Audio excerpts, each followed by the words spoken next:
Up everybody, Clint Esposito here with the Nashville Supercross race review.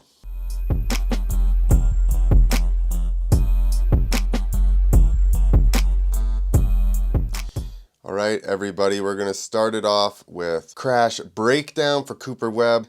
So here, this is like second corner. I think he's trying this move right here just because he knows he's not faster than these guys and he's feeling pressure to mess with Tomac, try to get around him, get inside of his head. So that's what this little dive in there. I mean, second corner, there's no need to do it. He gets past him, he's on the outside here. But now if you look, it almost looks like, like why didn't Cooper continue into that rut? If you can see it, he hears Tomac. Obviously Tomac's on the inside. He hears him and kind of like straightens up a little bit and drove his front wheel over top of that rut. And that's what ends up, that's why he falls. See, he kind of straightens himself up right there. You can see he stops his lean. He's lean. He stood it up a little bit right there. And like I said, I think he thought that Eli was going to be a little bit more aggressive than he actually was.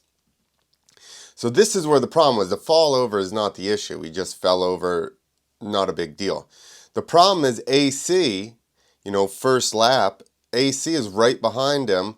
And by the time he looks up coming out of the corner, Coop's already on the ground there. Now I have some other angles like right here. You can see him see it right there and then try to turn. Okay, his head's down,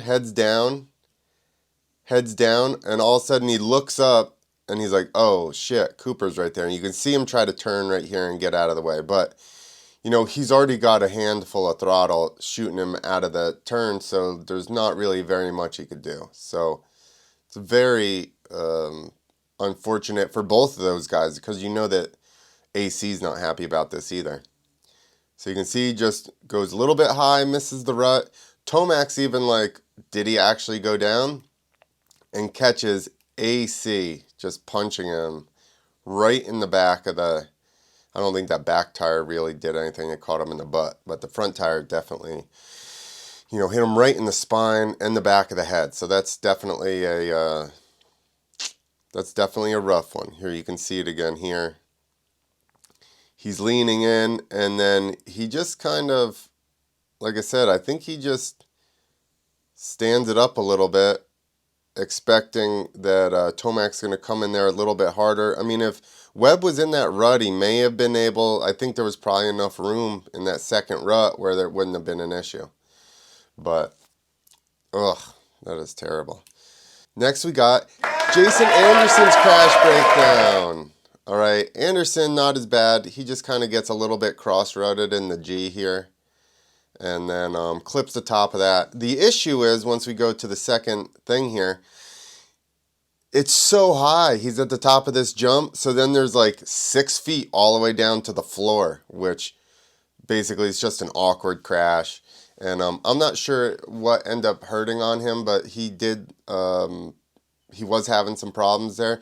But I also heard that his left shoulder had already hurt prior to this, so I'm sure that's what's going on there. Hunter Lawrence's hole shot.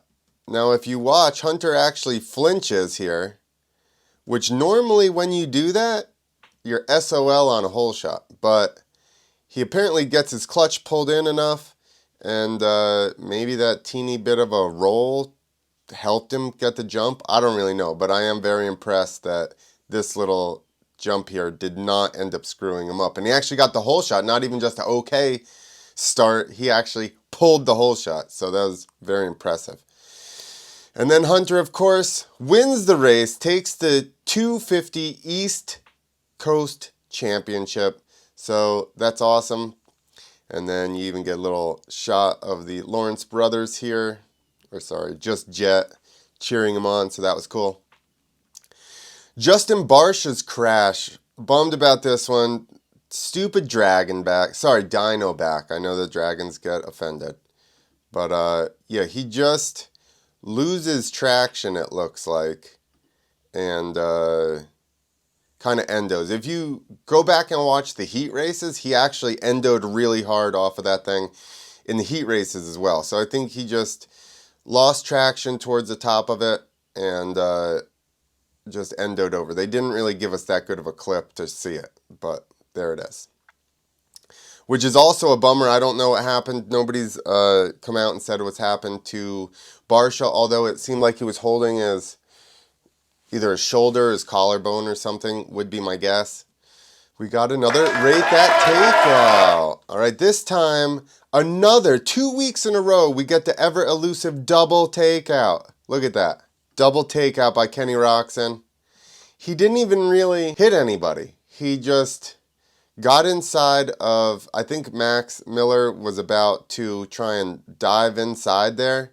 And then he realizes that Kenny's there. So we're going to give necessity of this. It wasn't even really takeout. We're just doing rate that takeout anyway. But necessity, sure, he needed to get around Justin Hill. So we're going to give him a 3. It's not even really takeout. He just scared Max. And then he took Justin Hill out. So overall, we'll give him a 11 for an unintentional double takeout. And he got the spot, moved himself up into maybe third or something at that point. So that's it on that takeout, which wasn't really a takeout, but it ended up being a takeout. 450 main, Chase passes for the lead. Tomac basically has the lead in the points. Sexton's 21 points behind him at this time. So, like, it doesn't really matter if he makes up 3 points on him with 2 rounds to go. So Eli just lets him go and says, go ahead, I'll take my second. Which means that you got it. Chase Sexton won the 450 main in Nashville. Good on him. I'm glad no more issues. Clicking off a couple wins here at the end of the season. He's got to be happy with that. So there you go. There's Nashville in